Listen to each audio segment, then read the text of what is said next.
coronavirus en Estados Unidos luego de sus ensayos de eficiencia en fase 3. La farmacéutica Oxford AstraZeneca ha anunciado que su vacuna es 79% eficaz y no conlleva riesgo de coágulos sanguíneos, como lo temió más de una quincena de naciones europeas tras reportes que la asociaron a casos de trombosis. Bueno, aunque esta vacuna ha sido autorizada en más de 50 países, todavía no ha recibido luz verde en los Estados Unidos. Por eso es aún más relevante el resultado del nuevo estudio que incluyó a 30.000 voluntarios, de los cuales 20.000 recibieron la dosis y el resto son placebos. Finalmente detectaron que es un 80% efectiva para los mayores de 65 años y un 100% en casos graves y hospitalizaciones. Ahora, estos datos de las farmacéuticas van a ser enviados a la FED.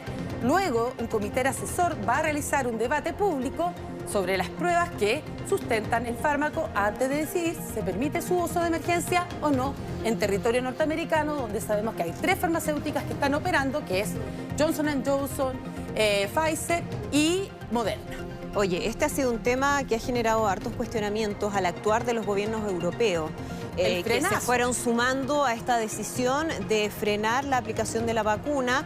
Ellos se justifican diciendo que por prudencia, por los hechos que habían ocurrido, esperando una investigación más exhaustiva, pero ya desde el laboratorio habían dicho que las pruebas clínicas eran bastante concluyentes respecto a lo que significaban, lo que termina confirmando la propia Agencia de Medicamentos Europeos, la EMA, donde se dice que la vacuna es segura y es eficaz.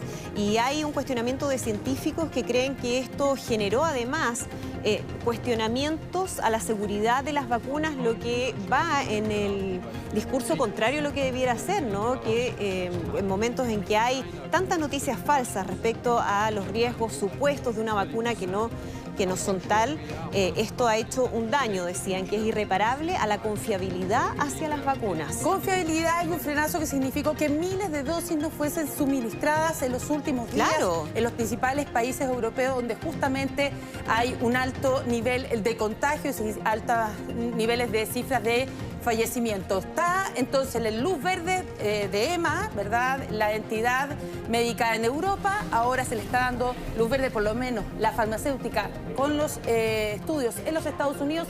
Falta que la FED dé su luz verde para que haya otro método de inoculación en los Estados Unidos. ¿Qué pasa en Brasil?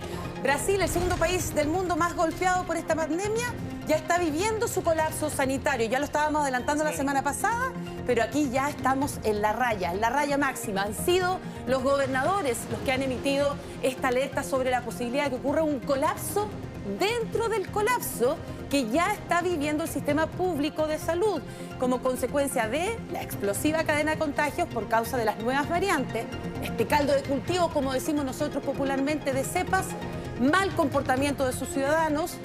Lo vimos ayer reflejado en el cumpleaños de Jair Bolsonaro, no uso de mascarillas, menos distanciamiento social y el lento proceso de vacunación. Hubo un lento proceso de negociaciones en un país donde su presidente es negacionista. Bueno, en 25 de los 27 estados, las unidades de cuidados intensivos están con un índice de ocupación superior al 80%.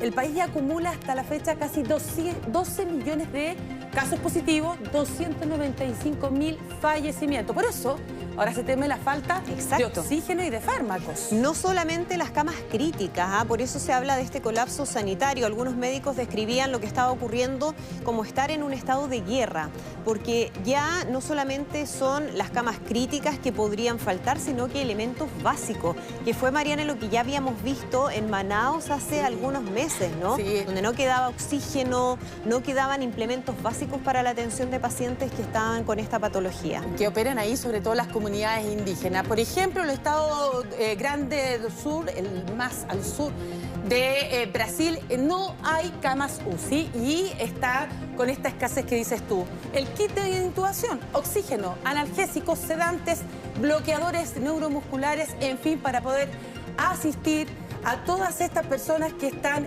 graves producto del coronavirus.